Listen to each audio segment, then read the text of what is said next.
الحمد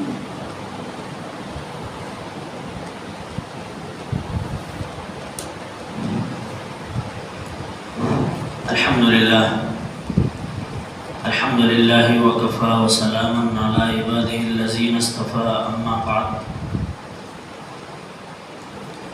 فأعوذ بالله من الشيطان الرجيم بسم الله الرحمن الرحيم قل هو القادر على أن يبعث عليكم عذابا من فوقكم أو تحت أرجلكم أو يلبسكم شيعا ويذيق بعضكم بأس بعض وما نرسل بالآيات إلا تخويفا وقال تعالى ولو أن أهل القرى آمنوا واتقوا لفتحنا عليهم بركات من السماء والأرض ولكن كذبوا فأخذناهم بما كانوا يكسبون وقال تعالى أفأمن أهل القرى أن يأتيهم بأسنا بياتا وهم نائمون أوامن أهل القرى أن يأتيهم بأسنا ضحى وهم يلعبون أفأمنوا مكر الله فلا يأمن مكر الله إلا القوم الخاسرون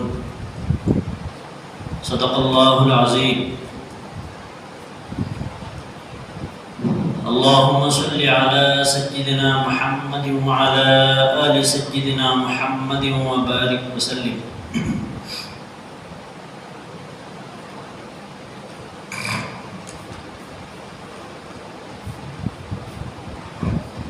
سامعین محترم، بزرگوں اور دوستوں،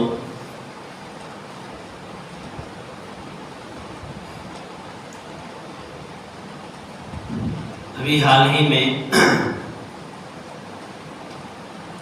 ترکی میں ایک عظیم سانحہ، ایک بہت بڑا زلزلہ آیا جس سے ہزاروں انسان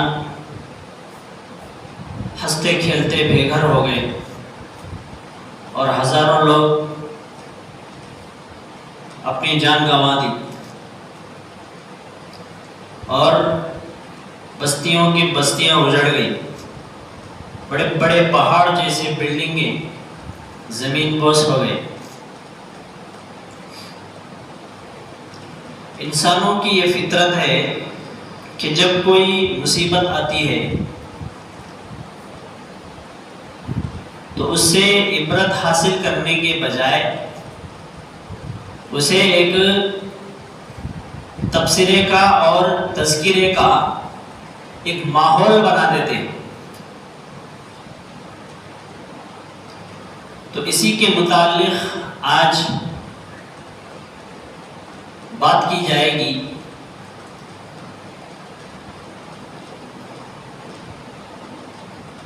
لیکن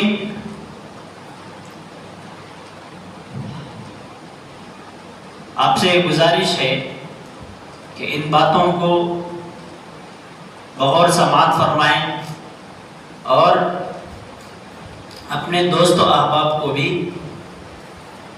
بتائیں تاکہ کوئی بھی زمینی اور آسمانی جو آفت آتی ہے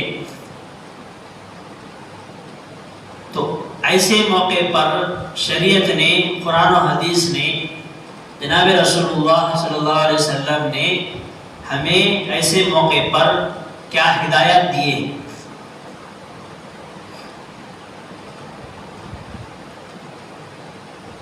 سب سے پہلے تو یہ بات ذہن میں رکھیں کہ انسان پر جو مصیبتیں، جو پریشانیاں آتی ہیں وہ اپنے ہاتھوں کی کمائی ہوتی ہے۔ ظہر الفساد فی البر والبحر بما کسبت ایدی الناس، خشکی اور تری میں فساد برپا ہوا کس کی وجہ سے؟ لوگوں کے برے کرتوت کی وجہ سے۔ اعمال جیسے ہوں گے حالات بھی ویسے ہی ہوں گے۔ اعمال برے ہوں اور حالات موافق ہوں، اچھے ہوں، ایسا ہو نہیں سکتا۔ یہ کائنات کا اصول ہے. انسان جو جی رہا ہے وہ زمین اور آسمان کے بیس پر جی رہا ہے. ہم الگ سے جگہ خرید کر گھر بنا سکتے ہیں، لیکن زمین چھوڑ کر، آسمان چھوڑ کر جا کر اپنا بسیرا نہیں کر سکتے. یہ ہمارے بس میں نہیں ہے. دنیا کے کسی بھی کونے میں آپ چلے جائیں، آپ کو رہنا آسمان کے نیچے ہی ہے اور زمین کے اوپر ہی رہنا ہے.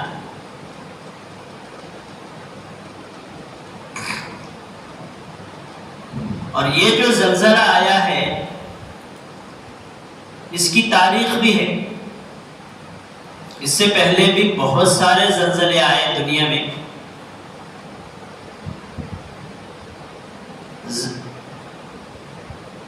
علامہ ابن جوزی رحمۃ اللہ علیہ نے مستقل ایک کتاب لکھی ہے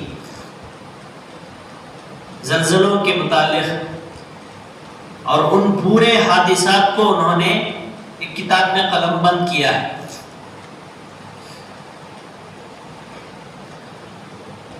پہلے تاریخ سن لیں، اس کے بعد آگے تذکرہ آئے گا. سن 20 ہجری میں حضرت عمر رضی اللہ عنہ کے زمانے میں بھی زلزلہ آیا. پھر 59 ہجری میں بھی ایک زلزلہ آیا اور 40 روز تک رہا.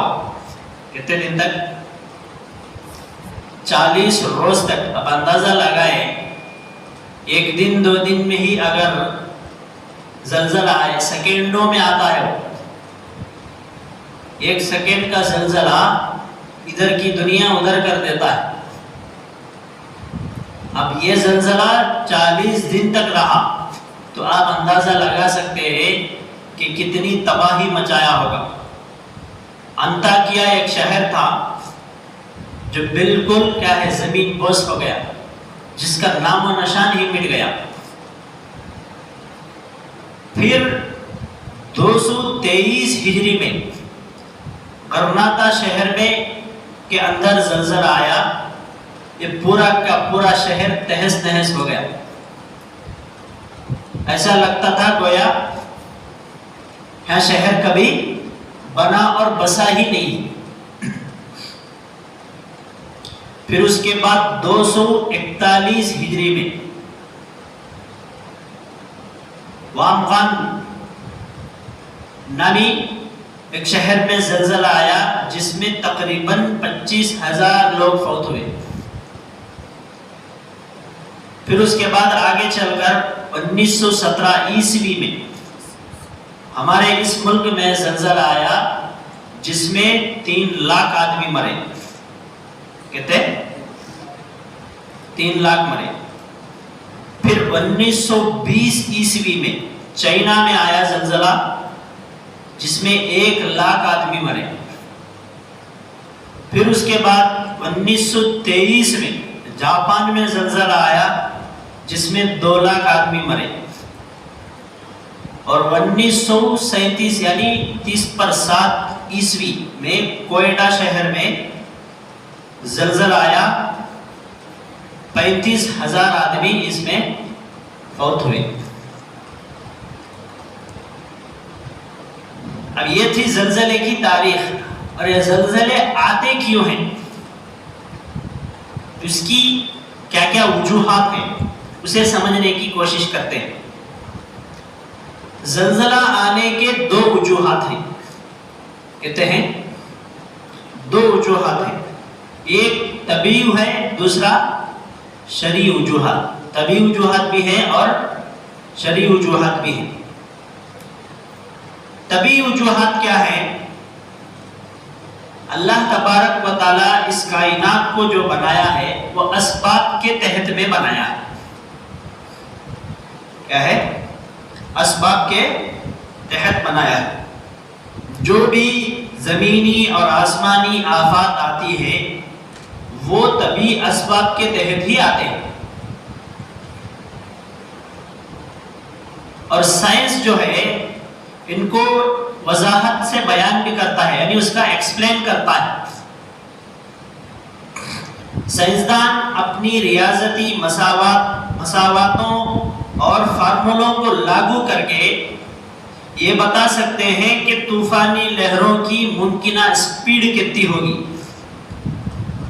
اور اونچائی اس کی کتنی ہوگی، اور جغرافیہ دان یہ بتا سکتے ہیں کہ زمین کی کن پلیٹوں کے ہل جانے سے زلزلہ آتا ہے۔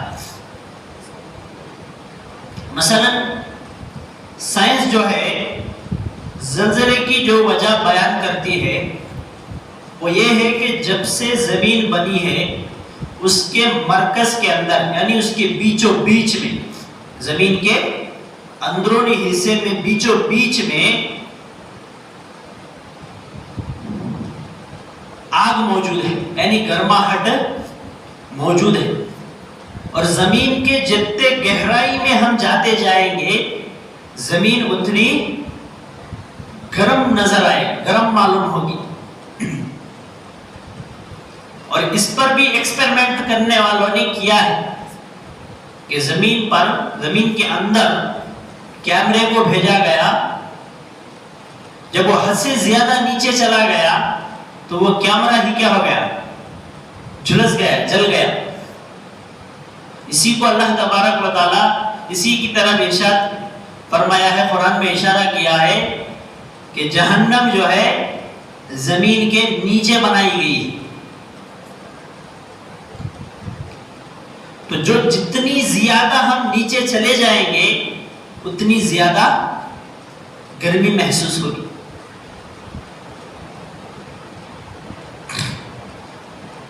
یہاں تک کہ لوہا جس درجے حرارت سے پگھل جاتا ہے اس سے بھی زیادہ زمین میں کیا ہے، گرمی موجود ہے۔ اور بسا اوقات کیا ہوتا ہے، زمین کے اندر سکڑاؤ اور پھیلاؤ پیدا ہوتا ہے۔ جیسے کپڑا ہوتا ہے، اگر آپ اس کو ایسے فولڈ کریں گے تو وہ کیا ہو جائے گا، اتنا بڑا کرتا بھی چھوٹا نظر آئے گا۔ اگر اسے پھیلا دیں گے تو وہ کیا ہے، بڑا نظر آئے گا۔ جب زمین کے اندر سکڑاؤ یا پھیلاؤ پیدا ہوتا ہے اندرونی اعتبار سے، تو اسی کو ہم کیا کہتے ہیں، زلزلہ کہتے ہیں۔ جب سکڑاؤ پیدا ہوتا ہے تب بھی زمین میں تباہی مچتی ہے، جب پھیلاؤ پیدا ہوتا ہے تب بھی زمین میں تباہی مچتی ہے۔ اور زمین کے اندر جو پلیٹ ہیں وہ ہلنے کی وجہ سے کیا ہوتا ہے، زلزلہ پیدا ہوتا ہے۔ لیکن حقیقت میں کیا ہے، اس سائنسدانوں کا جو دائرہ ہے وہ بہت محدود ہے۔ وہ کیا ہے، بہت ہی محدود ہے۔ وہ صرف یہ بتا سکتے ہیں کہ دنیا کے کس کونے میں یا کس ملک میں زلزلہ آنے والا ہے اور اس کی شدت کتنی ہوگی، اور طوفان کس بنیاد پر اور کہاں، کس گاؤں میں، کس ملک میں آنے والا ہے، اور کتنی کیا ہے، اس کی مقدار کتنی ہوگی، اور طوفان کتنے دن رہے گا، اس کا اندازہ کر سکتے ہیں۔ لیکن اصل میں سائنسدان جو اندازہ لگاتے ہیں وہ سائنسی اصول اور مساواتی طور پر وہ اندازہ لگاتے ہیں۔ ان میں کچھ پیرامڈز بنے ہوتے ہیں اور کچھ ویریبل یعنی متغیر ہوتے ہیں، جس کے نتیجے میں وہ یہ نتیجہ برآمد کرتے ہیں کہ کہاں پر اور کس درجے میں یہ چیز ہونے والی ہے۔ اسی اعتبار سے وہ لوگ بارش آنے والا ہے یا نہیں ہے، اور اس سال درجہ حرارت گرمی کی گرم موسم میں کتنی ہوگی، یہ سب چیزیں جو پہلے ہی ہمیں پتہ چلتی ہیں وہ بتاتے ہیں، وہ اسی بنیاد پر بتاتے ہیں۔ لیکن یہاں پر مسئلہ یہ ہے کہ یہ لوگ صرف بتا سکتے ہیں، اسے روک نہیں سکتے، اور جب یہ پہلے ہی جب معلوم ہوتا ہے تو اسے روکنے کی طاقت اور قوت سائنس کے پاس بھی نہیں۔ اسی کو اللہ تبارک و تعالیٰ نے ارشاد فرمایا قل انما العلم عند اللہ، علم کس کے پاس ہے؟ اللہ کے پاس ہے. وَإِنَّمَا أَنَا نَذِيرٌ مُبِينٌ، اور میں تو صرف کیا ہے؟ ڈرانے والا ہوں. میں تو صرف تمہیں کیا ہے؟ ڈرانے والا ہوں.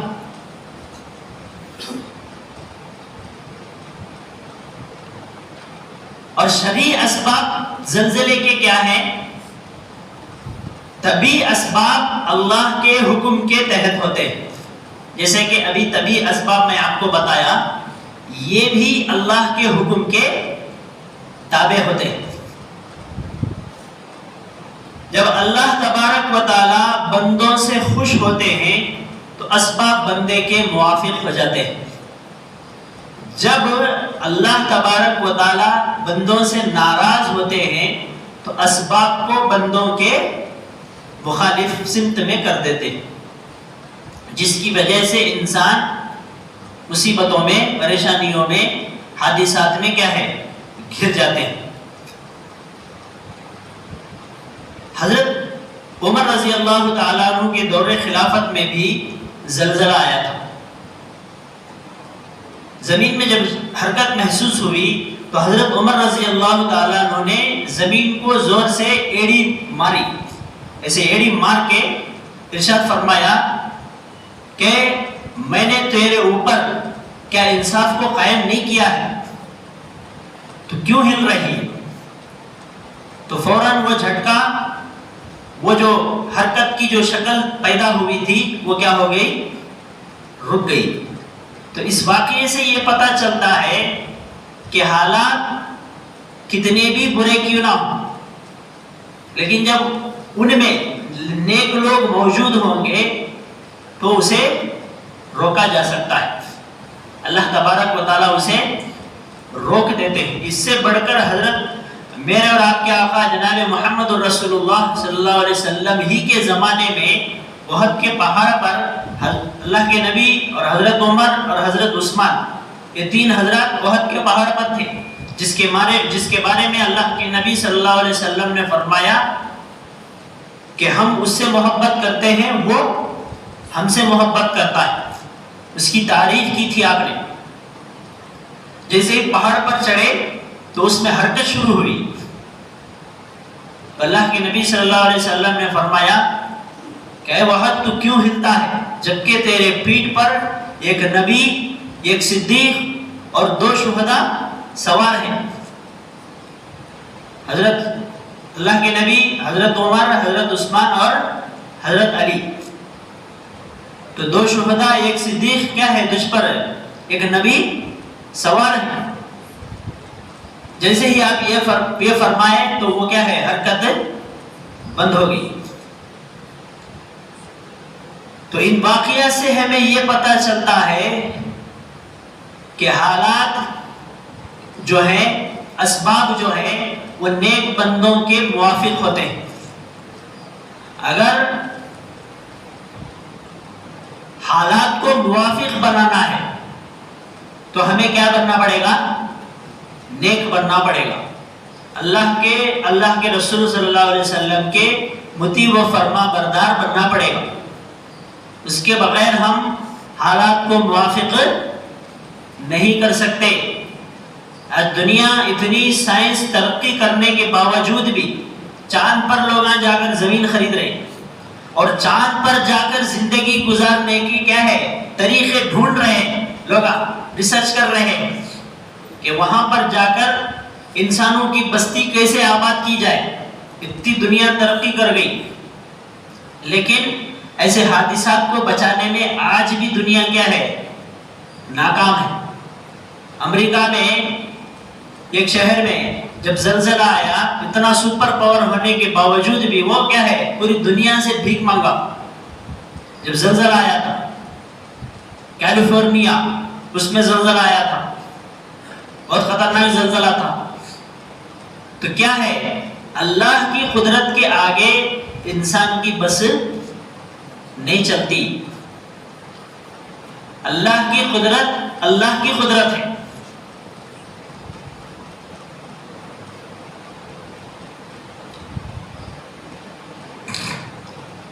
احادیث میں اس امت پر 4 طرح کے عذابوں کا تذکرہ ملتا ہے. کتنے چیزوں کا؟ 4 طرح کے عذابات کا تذکرہ ملتا ہے. ایک ہے خسف، یعنی زمین کے اندر دھس جانا. دوسرا ہے مسخ، بعض لوگوں کو کے چہروں کو اللہ تبارک و تعالی مسخ کر دیتا ہے، چہرے بدل دیتا ہے. جس طرح ایک گنہگار کے چہرے سے کیا ہے، نورانیت ختم ہو جاتی ہے، اس کے چہرے پر ظلمت چھا جاتی ہے. کتنا پاؤڈر اس نے لگایا تو بھی کیا ہے، اس کا چہرہ دیکھنے کے قابل نہیں رہتا. یہ بھی مسخ کی ایک شکل ہے. مسخ ہونا کو بولے تو آدمی کا رہتے رہتے ایک دم گدھا کیا بھی نہیں بن جاتا، دکھتا سو آدمی کے جیسا، لیکن وہ چہرہ کیا ہے، منحوس بن جاتا ہے. تیسرا ہے رجف. رجفن بولتے ہیں عربی میں زلزلے کو، زمین کے پھٹنے کو، کٹنے کو. چوتھا ہے قذفن، یعنی پتھروں کی بارش. ایسا بھی ہوا ہے، بہت سارے جگہوں پر پتھروں کی بارش بھی ہوتی ہے. اللہ ہم تمام کو ان عذابات سے بچائے. تو یہ جو عذابات ہیں یہ کیوں آتے ہیں؟ دنیا میں جب 4 طرح کے گناہ عام ہو جاتے ہیں، کتنے طرح کے؟ 4 طرح کے گناہ جب عام ہو جاتے ہیں تو اس قوم پر کیا ہے، طرح طرح کے عذابات، طرح طرح کے زلزلے، طرح طرح کے طوفان، طرح طرح کی بیماریاں. انسان جتنا بھی کیا ہے بچنے کی کوشش کرتا ہے، اتنا ہی کیا ہے پریشانیوں میں، مصیبتوں میں گھر جاتا ہے. آج مسلمان جو ہے اسی کشمکش کے عالم میں جی رہا ہے. اتنے مصیبتیں، اتنے پریشانیاں گھرے ہوئے ہیں کہ کسے بولے کسے چھوڑے سمجھ میں نہیں آ رہا.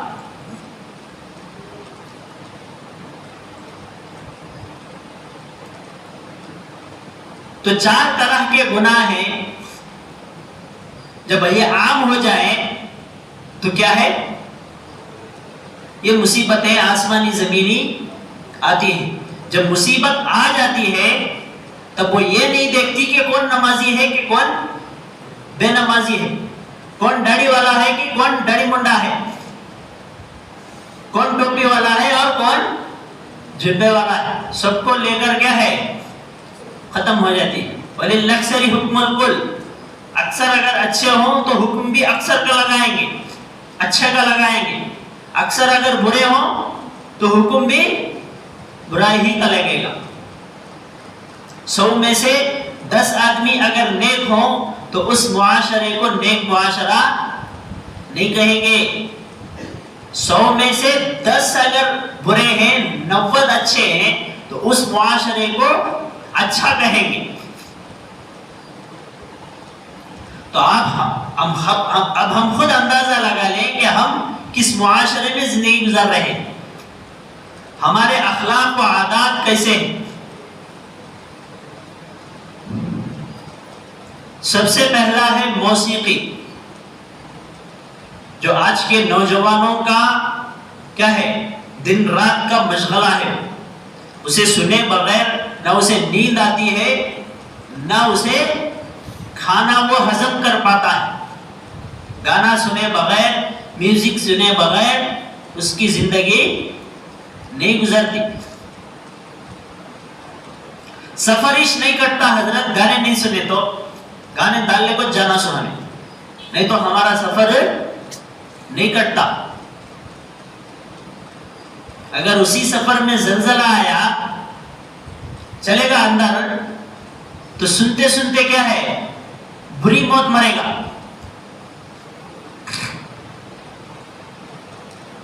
موسیقی جب عام ہو جائے، گانا، ناچ گانا، میوزک کیا ہو جائے، عام ہو جائے، ہر جگہ آپ کو.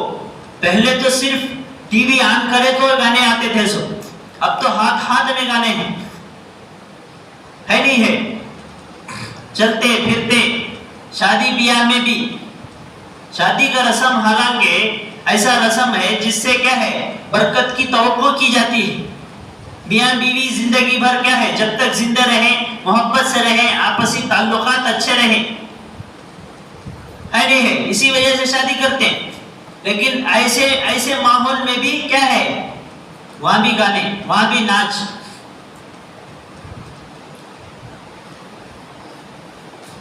دوسرا ہے زنا عام ہو جائے. کیا ہو جائے؟ زنا عام ہو جائے. تو آج کا زمانہ بھی کیا ہے وہ یہی زمانہ ہے. آنکھوں کا زنا، کانوں کا زنا، سب طرح زنا کیا ہے عام ہے. ایک اچھا آدمی اگر اسے بچنا بھی چاہے تب بھی کیا ہے اس کے لیے بہت مشکل ہے، اتنا عام ہو گیا ہے. اور ٹی وی جو ہے وہ زنا کو فروغ دینے کا سب سے بڑا ذریعہ ہے.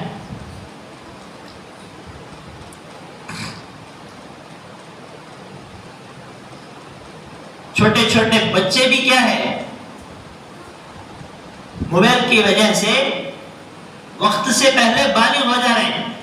اسے معلوم ہو جا رہا ہے کہ بلوغت کیا چیز ہے، بچے کیسے پیدا کیا جاتا ہے.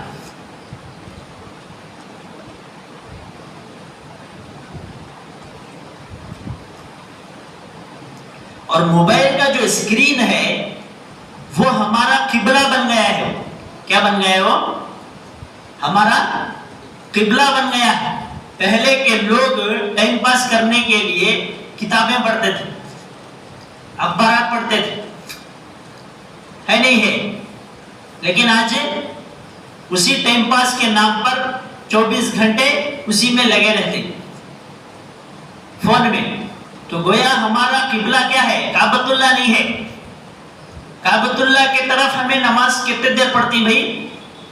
2 منٹ سے 5 منٹ، بہت سے زیادہ اگر کر دو فجر کی نماز کا تو 10 منٹ. وہ 10 منٹ قبلہ ہمارا کعبہ شریف کی طرف. اب بقیہ 24 گھنٹے کس کی طرف نیت؟ تابع اس اسکرین کی طرف. ہمیشہ میں اسی میں لگا رہوں گا صبح سے شام تک، سوتے ہوئے پھر صبح ہی اٹھتے ہی کیا ہے سب سے پہلے فون دیکھتا ہے. ٹائم دیکھنے کے لیے پہلے گھڑیاں رکھتے تھے، اب وہ بھی ختم ہو گئے. صبح ہی اٹھتے ہی اسی کو تلاش کرتا کہ میرا موبائل کہاں ہے، میں ٹائم دیکھوں.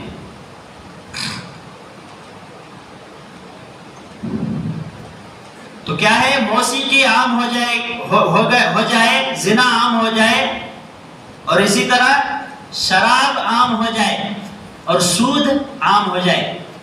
یہ 4 گناہ ایسے ہیں جب یہ عام ہو جائے تو کیا ہے زمینی اور آسمان کا جو نظام ہے وہ کیا ہو جاتا ہے بدل جاتا ہے. طرح طرح کی مصیبتوں میں، طرح طرح کی پریشانیوں میں مبتلا ہو جاتے ہیں. یہ تھی چند باتیں زلزلے کے متعلق. اب اگر یہ آ جائے تو اس کے لیے ہمیں کیا کرنا ہے؟ اس کے لیے شریعت میں ہمیں کیا رہنمائی دی گئی ہے؟ سب سے پہلے یہ سمجھ لیں کہ جیسا کہ ابھی حال میں زلزلہ آیا ترکی میں، تو اس کے بعد سے کیا ہے لوگ طرح طرح کے بحث و مباحثہ. بعض لوگ کہتے ہیں کہ اللہ کا عذاب ہے، بعض لوگ کہتے ہیں کہ اللہ کا عذاب نہیں ہے. بعض لوگ کہتے ہیں کہ کیا ہے جب زمین کے پلیٹ ہلتے ہیں تو کیا ہے زلزلہ آتا ہے، جب گرمی کی شدت بڑھ جاتی ہے. اور بعض لوگوں کا یہ بھی کہنا ہے کہ ترکی میں جو زلزلہ آیا وہ حقیقت میں اللہ کی طرف سے نہیں آیا بلکہ وہ بنایا گیا ہے، جس کی وجہ سے زلزلہ آیا. تو سب سے پہلے یہ بات ذہن میں مسلمانوں کو بالخصوص رکھنا چاہیے کہ کوئی بھی آدمی جزم و وثوق کے ساتھ، پورے دعوے کے ساتھ یہ نہیں بتا سکتا کہ یہ اللہ کا عذاب ہے. کیوں بولے تو ہمارے پاس آسمانی فرشتہ وحی لے کو کیا بھی نہیں آیا. بولو بھائی آیا. کس کے تو بھی پاس سے جبرائیل آپ کو بولے کیا کہ ترکی میں جو زلزلہ آیا وہ اللہ کا عذاب تھا. وہ معلوم ہونا کو بولے تو وہی آنا. اب وہی آنا کا تو نبی ہونا. اور یہ جو زمانہ ہے نبی کا زمانہ نہیں ہے. اب نبیوں کا سلسلہ بند ہے. تو اس وجہ سے کوئی بھی آدمی وثوق کے ساتھ یہ دعویٰ نہیں کر سکتا کہ وہ اللہ کا عذاب ہے یا نہیں ہے. اور تفویض کا مسئلہ ہے اس میں. تفویض کو وہ بولے تو وَأُفَوِّضُ أَمْرِي إِلَى اللَّهِ. جو بھی دنیا میں جو کچھ بھی ہو رہا ہے اس کا معاملہ ہم اللہ کی طرف کر دیتے ہیں. سورہ کہف میں بھی حضرت خضر علیہ السلام کے ساتھ جب موسیٰ علیہ السلام گئے تھے, اس واقعے سے بھی ہمیں یہ اشارہ ملتا ہے کہ بعض معاملات کیا ہوتے ہیں ہمارے اختیار میں نہیں ہوتے. اس میں بحث و مباحثہ کرنے کی ہمیں اجازت نہیں ہے. غیر اختیاری واقعات ہیں. اس میں ہماری عقل دوڑانے کے بجائے اس کا معاملہ اللہ کے حوالے کرنا, اور جہاں تک ہمارے سے ممکن ہو سکے ان کی جانی و مالی اور خدمت کر کے ان کا کیا ہے امداد کرنا. یہ ہم تمام کیا ہے مسلمانوں کا, بالخصوص تمام انسانوں کا فریضہ ہے. اور تیسری بات کیا ہے, اللہ کے فیصلے پر راضی رہنا. حقیقت میں جو زلزلے آتے ہیں اس وقت دنیا میں, بالخصوص مسلمانوں میں, یہ جو افسوس کی لہر ہے کہ بھئی زلزلہ آیا لیکن مسلم ملک میں آیا ہے نہیں ہے.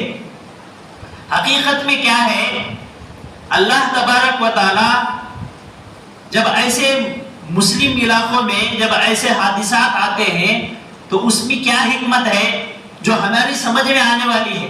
وہ یہ ہے کہ اس کے ذریعے اللہ تبارک و تعالی ان مسلمانوں کی مغفرت کرتا ہے, اور ایسے حادثات میں مرنے والے کو شہید کا درجہ دیا جاتا ہے, اور اس کی کیا ہے درجات کو اللہ تبارک و تعالی بلند کرتے ہیں. اور ہمارے لیے اس میں کیا ہے سبق ہے, عبرت ہے.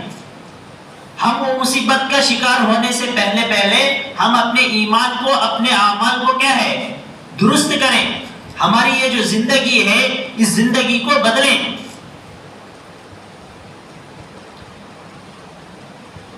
اور حقیقت بھی یہی ہے کہ تخریب کے بعد تعمیر ہوتی ہے. گھر اچھا بنانا ہے تو آپ کو کیا کرنا پڑے گا, جو تمہارا پرانا گھر ہے اسے توڑ کے پھوڑ کے پھر سے نیا بنانا پڑے گا. جب یہ قوم ختم ہو جاتی ہے تو اللہ تبارک و تعالی ایک دوسری قوم کو پیدا کرتا ہے جو قوم اس پہلے والی قوم سے بھی بہتر ہوتی ہے. اور ایسے مصیبت کے وقت میں ہی یہ پتا چلتا ہے کہ کون پکا مسلمان ہے, پکا مومن ہے, اور کون منافق ہے. ابھی حال ہی میں وہاں کا ایک ویڈیو آیا, ایک بچی چھت سے گر رہی ہے, چھت گر رہا ہے, باپ نیچے سے کھڑا ہو کر یہ تلقین دے رہا ہے کہ بیٹا لا الہ الا اللہ محمد رسول اللہ کہو. تو ایسے وقت میں بھی یہ الفاظ زبان سے نکالنا یہ کیا ہے, معمولی ایمان کی علامت نہیں ہے, بہت بڑا ایمان چاہیے اس کے لیے. تو کتنے بے گھر ہو گئے. تو اگر یہ حالت ہماری ہونا ہے تو ایسی بے فکری کی زندگی ہم آرام سے گھر میں گزار سکتے ہیں. اگر یہ مصیبتیں ہمیں نہیں چاہیے, یہ عذابات ہمیں نہیں چاہیے, تو پھر ہمیں اپنی زندگیوں کو بدلنا پڑے گا. یہ غلط زندگی سے ہمیں واپس آنا پڑے گا, اللہ کی طرف رجوع کرنا پڑے گا. جب کسی قوم کو اللہ تبارک و تعالی برباد کرنے پر آتا ہے تو پوری دنیا مل کر اسے بچا نہیں سکتی. پوری دنیا کی ترقی, پوری دنیا کے پیسے, پوری دنیا کی ٹیکنالوجی مل کر اس قوم کو, اس بربادی کو نہیں بچا سکتے. جب اللہ کسی کو بچانے پر آتا ہے تو پوری دنیا اور پوری دنیا کی طاقت مل کر ان کو کمزور نہیں کر سکتی. تو اس لیے فطری طور پر اور کیا ہے پیدائشی طور پر ہم مسلمان ہیں, اس پر ہمارا فخر ہے نہیں ہے. اور ہم اس سے بڑھ کر میرا اور آپ کے آقا جناب محمد رسول اللہ صلی اللہ علیہ وسلم کی امت میں سے. اللہ کے نبی صلی اللہ علیہ وسلم کی ہمارے لیے بہت ساری دعائیں ہیں، ہے نہیں ہے؟ تو ہمارا یہ فرض بنتا ہے کہ ہم ان کے امتی ہونے کے ناطے ہم ان کو دور نہ کریں۔ ان کو دور کرنے کا مطلب ہے کہ ان کے احکام کو، ان کی سنتوں کو کیا کر دیں؟ چھوڑ دیں، اسے گلے لگائیں، اس پر عمل کریں، تب ہماری زندگی میں حقیقت میں کیا ہے؟ رونقیں، بہاریں آئیں گی۔ کریں گے نا ابھی انشاءاللہ؟ اللہ ہم سب کو عمل کی توفیق